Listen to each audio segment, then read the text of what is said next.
আর এদিকে অর্জুন সিং এর বাড়িতে পুলিশ। গতকাল রাতে ভাটপাড়ায় বোমাগুলি, অর্জুন সিং এর বাড়ির সামনেই ঝামেলা হয়। ঘটনায় 4 জনকে গ্রেফতার করে পুলিশ। তলব করা হয় বিজেপি নেতা অর্জুন সিংকে। আর তলব এড়ানোয় অর্জুনের বাড়িতে পৌঁছয় পুলিশ। জিজ্ঞাসাবাদ চলছিল। লেটেস্ট কি আপডেট জানার চেষ্টা করি, প্রতিনিধি অমিত সরকার রয়েছেন ফোনে। অমিত, ভাটপাড়ায় জগদ্দল থানা এলাকায় গতকালের যে গন্ডগোলের ঘটনা বা ঝামেলার ঘটনা, বোমাবাজি ও গুলি চলার যে ঘটনা, সেই ঘটনায় অর্জুন সিংকে আজকে কাকভরি বলে তিনি যেটা অভিযোগ করছিলেন, কাকভরে তাকে পুলিশের তরফে নোটিশ দেওয়া হয়েছিল। পুলিশের তরফে নোটিশ দিয়ে আজকে সকাল 10টায় তাকে জগদ্দল থানাতে ডেকে পাঠানো হয়েছিল, কারণ পুলিশ এই ঘটনার প্রেক্ষিতে তাকে জিজ্ঞাসাবাদ করতে চায়। তিনি হাজিরা এড়িয়ে পুলিশকে জানান তাকে সময় দিতে হবে, তার রাজনৈতিক কর্মসূচি রয়েছে। এবং এরপরই অর্জুন সিং এর তরফে এই বার্তা পুলিশকে দেওয়ার পরই পুলিশ আবারও দ্বিতীয়বার তাকে নোটিশ পাঠায় এবং দ্বিতীয়বার তাকে ডেকে পাঠান। কিন্তু দুটোর সময় তিনি হাজিরা দেননি এবং তার লয়ার বা আইনজীবী মারফত তিনি জানান যে তিনি হাজিরা দিতে পারছেন না এবং তার রাজনৈতিক কর্মসূচি রয়েছে, তাকে সময় দিতে হবে। এবং আজকে বিকেল 5টা নাগাদ জগদ্দল থানার আইসি তদন্তকারী অফিসার তারা প্রত্যেকে অর্জুন সিং এর বাড়িতে আসেন এবং অর্জুন সিংকে এই ঘটনা সম্পর্কে জিজ্ঞাসাবাদ করেন। এই 45 মিনিট মতো পুলিশ অফিসাররা তার অর্জুন সিং এর বাড়িতে ছিলেন এবং তাকে জিজ্ঞাসাবাদ করেছেন গতকালের ঘটনার পরিপ্রেক্ষিতে। বেশ, গতকাল ভাটপাড়ায় হামলা, বোমাবাজি এবং অর্জুন সিং এর বাড়ির সামনেই সেই ঘটনা ঘটে। আবারও সরগরম ভাটপাড়া। বুধবার রাতে মিল কর্মীদের মধ্যে সংঘর্ষ, বোমা পড়ে, গুলি চলে, এক যুবকের পায়েও গুলি লাগে। আর এই নিয়ে বিজেপি নেতা অর্জুন সিং এবং ভাটপাড়া তৃণমূল বিধায়ক সোমনাথ শ্যামের মধ্যে দরজা তুঙ্গে।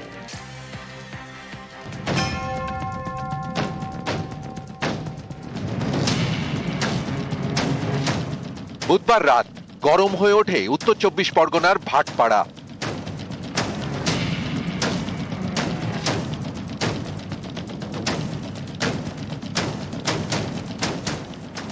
পড়ল বোমা, চলল গুলি, গুলিবিদ্ধ এক যুবক। তাকে ভর্তি করা হয় কল্যাণী জেএনএম হাসপাতালে।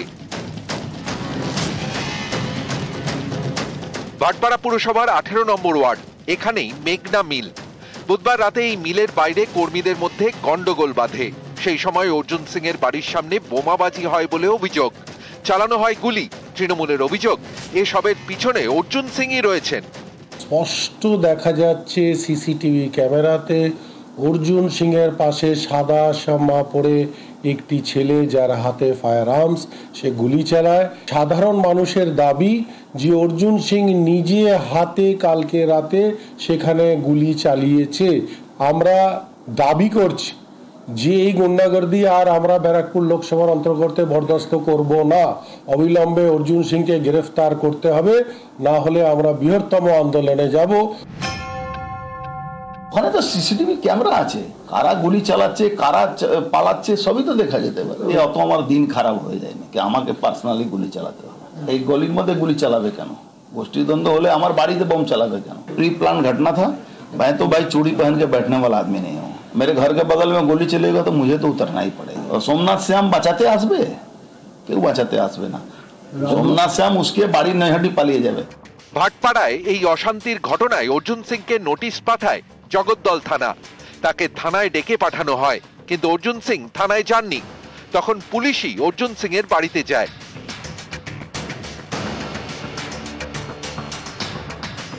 পুলিশের সামনে যে গুলি চালাচ্ছে, বম চলেছে আমার এক বাড়িতে, তারপরে পুলিশ আমাকে ভোর 4টার সময় নোটিশ পাঠিয়েছে। আমাকে 10টার সময় আমি কি উঠাই গিয়ে আছি?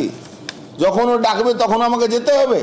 আমি আবার চ্যালেঞ্জ করছি, আমি কোর্টে এটা নিয়ে চ্যালেঞ্জ করব। তাহলে এই ফুটেজটা কোর্টকে প্রডিউস করুক, আমাকে ডাকতে হবে না, আমি সরাসরি গিয়ে গ্রেফতারি বরণ করে নেব। কে গুলি চালিয়েছে আমি এটাই জানতে চাইছি।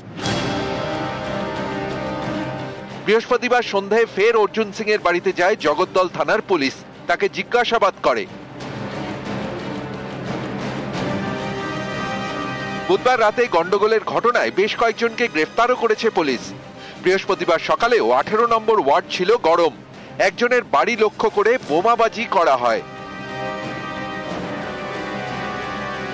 নিউজ 18 বাংলা। দুর্গাপুরের পাণ্ডবেশ্বরে মৃত্যুতে ধুন্ধুমার। সংঘর্ষে মাথা ফাটল ডিসিপি। সংঘর্ষে আহত আরো 4 পুলিশ কর্মী। কুমারডিহিতে যুবকের মৃত্যুতে রহস্য।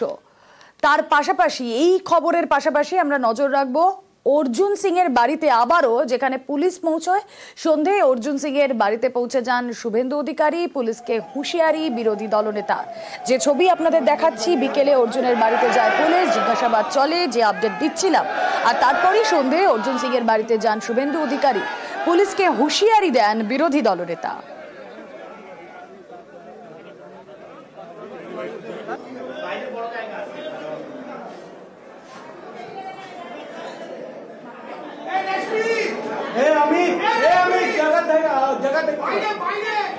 এই মামলাকে উল্টে অর্জুন সিংজি বা তার সমর্থকদের ফাঁসানোর জন্য এফআইআর দোষী লোকেদের এখনো গ্রেফতার না করে অর্জুন সিংজিকে মিথ্যে মামলায় ফাঁসানো, এমনকি গ্রেফতার করারও সাহস দেখাতে পারেন।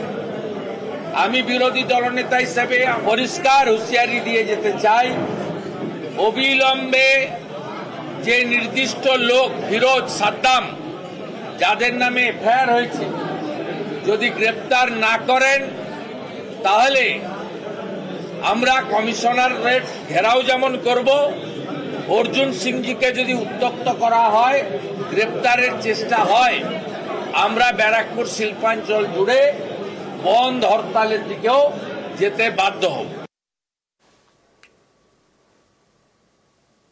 এবার যে কথা বলছিলাম, দুর্গাপুরের পাণ্ডবেশ্বর, সেখানে একটা মৃত্যুকে ঘিরে কি ধুমধুমার ছবি। সংঘর্ষে মাথা ফাটল ডিসিপির, সংঘর্ষে আহত হন 4 জন পুলিশ কর্মী। আরো কুমারডিহিতে যুবকের রহস্য মৃত্যু, আর সেই রহস্য মৃত্যুর পর প্রতিবেশীর বাড়িতে যে যুবকের ঝুলন্ত দেহ উদ্ধারে যখন পুলিশ যায়, তখন পুলিশের সঙ্গে বচসা। স্থানীয়দের বিক্ষোভ ঘিরে ধুমধুমার, পুলিশকে লক্ষ্য করে ইট বৃষ্টি বিক্ষোভকারীদের। ইটের আঘাতে মাথা ফাটে ডিসিপির, পাল্টা লাঠিচার্জ পুলিশের।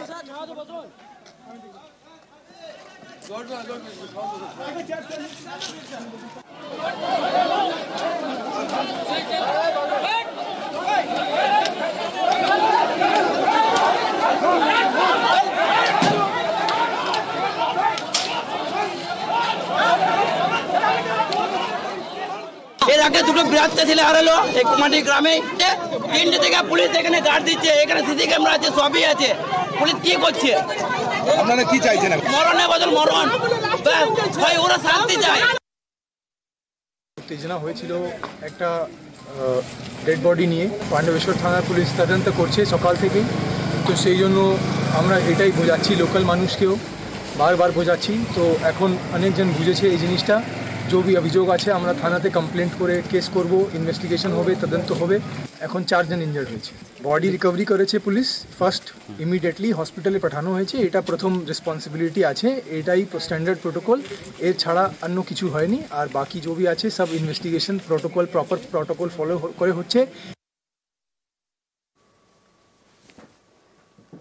এবার একটা অবরোধের ছবি দেখাই আপনাদের।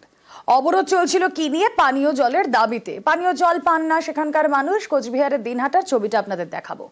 অবরোধ চলছিল সাধারণ মানুষের, সেই অবরোধের মুখে পড়েন মন্ত্রী উদয়ন গুহ। দুপুরে দিনহাটায় জলের দাবিতে এভাবেই অবরোধ দেখাচ্ছিলেন স্থানীয়রা। অবরোধে আটকে পড়েন উদয়ন গুহ।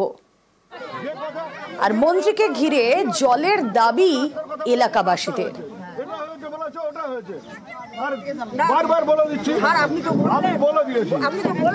আর যেই মুহূর্তে অবরোধের মুখে মন্ত্রী পড়েছেন, তড়ি ঘড়ি সেখানে দাঁড়িয়ে তিনি ব্যবস্থাও নিয়েছেন। ঘটনাস্থল থেকে পিএইচই কে নির্দেশ মন্ত্রীর, উদয়নের হস্তক্ষেপে জল ফিরে আসে এলাকায় মাত্র 1 ঘন্টার মধ্যে। যেখানে টিউবওয়েল খারাপ আছে, সেই টিউবওয়েলগুলো মানে খারাপ আছে, ওগুলোকে ঠিক করার বন্দোবস্ত করো। আমি বললাম তো এখন 11টা বাজে, 11টা বাজে 10, আমি বামনাট যাচ্ছি, আমি ফেরার পথে যেন দেখি তুমি এখানে এসছো। আশ্বাস দেওয়ার 1 ঘন্টার মধ্যেই আমরা পানীয় জল পেয়ে গেছি। ইঞ্জিনিয়ার সাহেব এসেছিল, সব দেখে গেল কোথায় ভাঙা আছে, পাইপ টাইপ ভাঙা কোথায়, কলগুলি স্ট্যান্ডগুলি খারাপ আছে, সব দেখলো। উনি খুব তাড়াতাড়ি এগুলি ব্যবস্থা নেবেন। জল ছাড়া কেউ বাঁচতে পারে, সেই দিক দিয়ে আমরা খুবই খুশিতে আছি।